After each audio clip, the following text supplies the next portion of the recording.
Ladies and gentlemen, something very unfortunate took place in Kisii yesterday.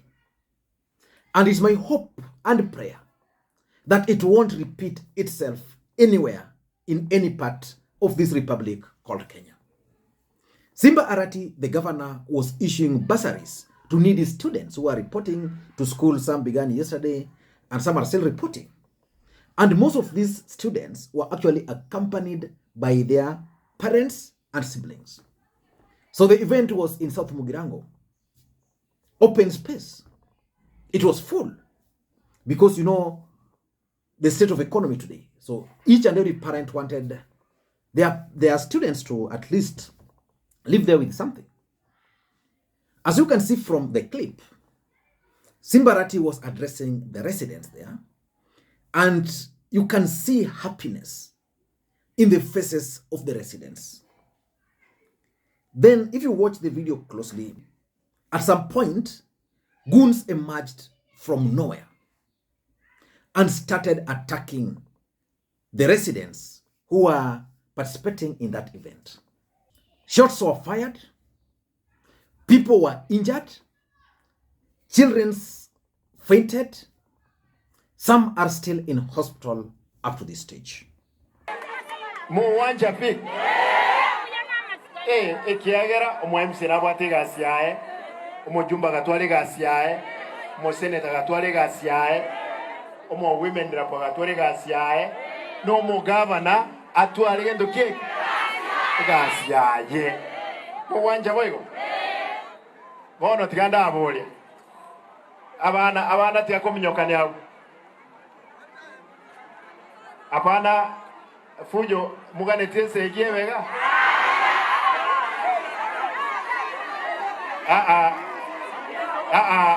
Ngoyo. Osoro.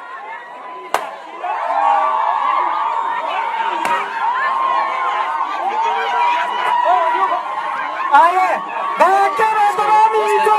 Osoro. Muakamina. Osoro.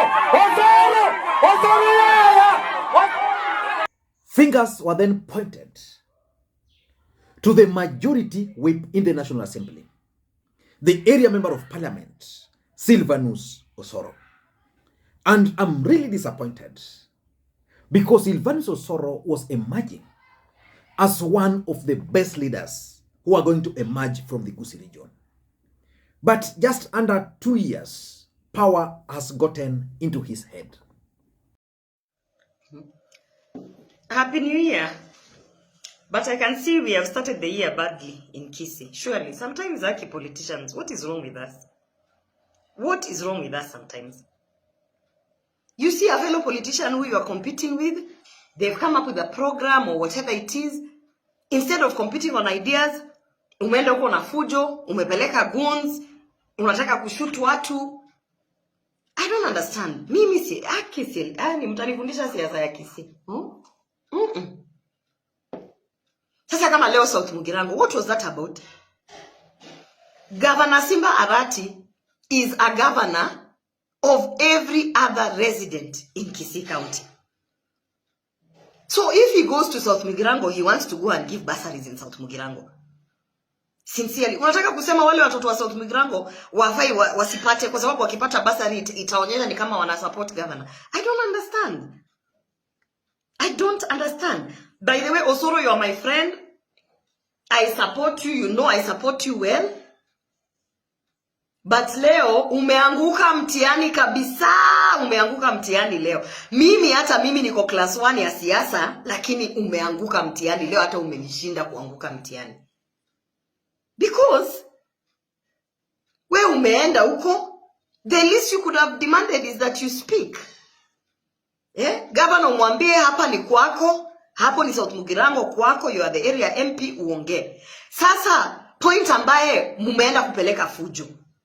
I've seen the videos. I've seen the people who have wengine they've been mpaka wako hospitali, wako na majiraha. Surely mimi hiyo ndio sielewi, na labda that is why mimi sielewi vizuri hiyo siasa, because mimi ile siasa that I was taught and I continue to be taught by my party leader, by my mentors, is Uroba, if your competitor ameleta program ya widows, wewe angalia hao widows, kama utatafuta program nyingine, you compete on ideas. And everybody is actually mad with Sylvanus Osoro. Mimi kama Kazimo Joy, Kazimo baby, msemo kweli kama kawaida. Nimesikia na uchungu sana, nimekasirika kabisa kuona Sylvanus Osoro, mbunge wa South Mugirango, kuharibu mkutano wa gavana Simba Arati. Kutoka leo nimekuwa na msimamo yangu.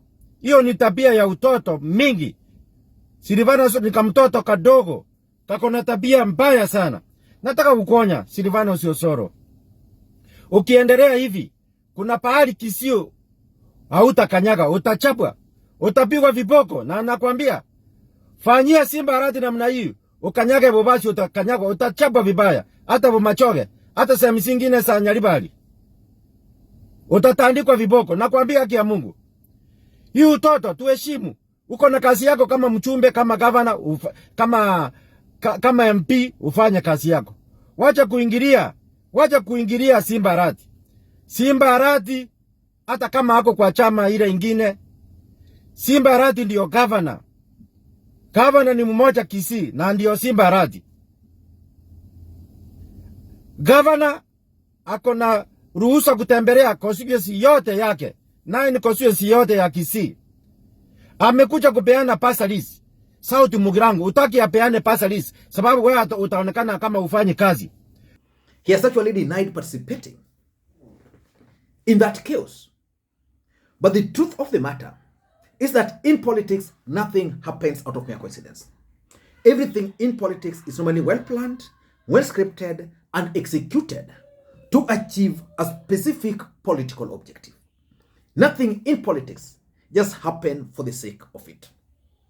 What happened in Kisii is not different from what happened in Nairobi, where the police decided to tear gas Kenyans who were just celebrating peacefully Raila Odinga's birthday in Nairobi. The truth is that Kenya Kwanza government, led by William Ruto, have decided to craft a strategy. And that strategy is what was tested in Kisii. It's the same strategy that was tested in Nairobi. It is also the same strategy that was tested in Taita Taveta. And it's the same strategy that was tested in Ruiru the other day, where you saw the residents chasing away everybody. Because it can't be that a group of goons could just attack Kenyans. Up to now, the police are yet to issue a statement. It can't be. Their children chasing each other because there were babies running all over. Therefore, I had to ask that they are, what is happening? People thought it is Osoro. And then I asked people, do you want chaos in this function? People say, they responded, they did not want to see chaos. At that juncture, there was gunshots all over. I'm told a number of those shots were actually the guy who has been hit on his, I think, left ear. It was aimed at me. Therefore, people, they had to take cover, all of us, because there was a lot of shooting. I'm told there are many people who have been maimed. There are people in hospital as I'm talking. The motive behind the shooting, because Osoro, Sylvanus, had not even come into the meeting where we were. He just arrived. I'm told he pulled out the gun, started shooting. I want to understand. I want to really ask myself, are we in a law-abiding country where law must be followed, even for the civilian handlers of guns? How can it happen? How is it possible that a member of parliament, you can alight from your vehicle with goons, and again, all licensed civilians. They don't carry around a G3, I mean the AK-47, which they were carrying.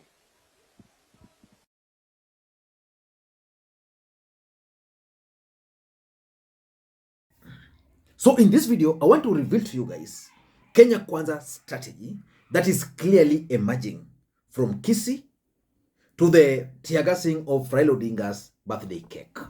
Before we do that, for those who are watching this channel for the first time, please take a second or two, click that subscribe button so that next time we produce a video like this, YouTube will automatically notify you. And to the subscribers, I want to continue thanking you guys for your continued support.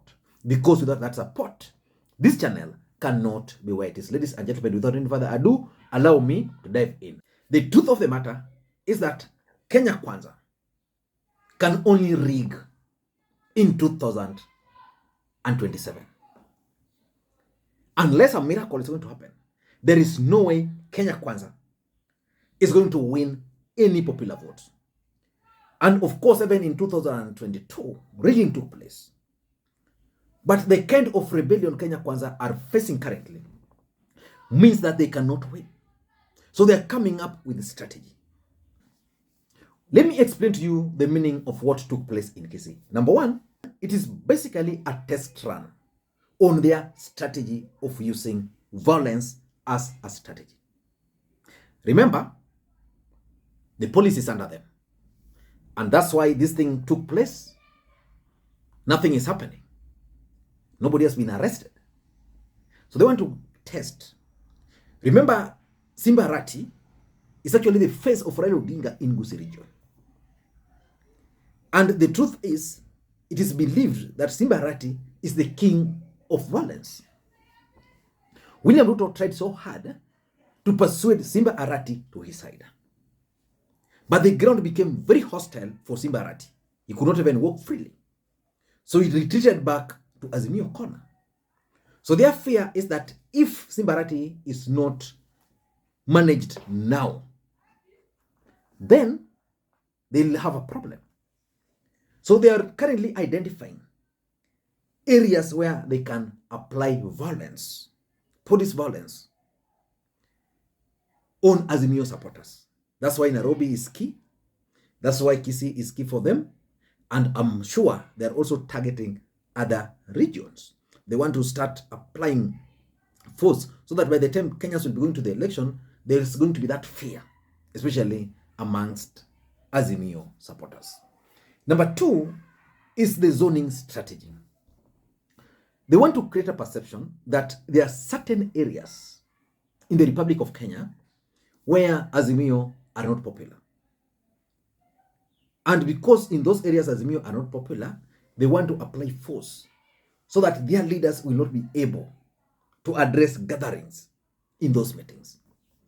Remember the other day, something also happened to Raila Odinga in Narok.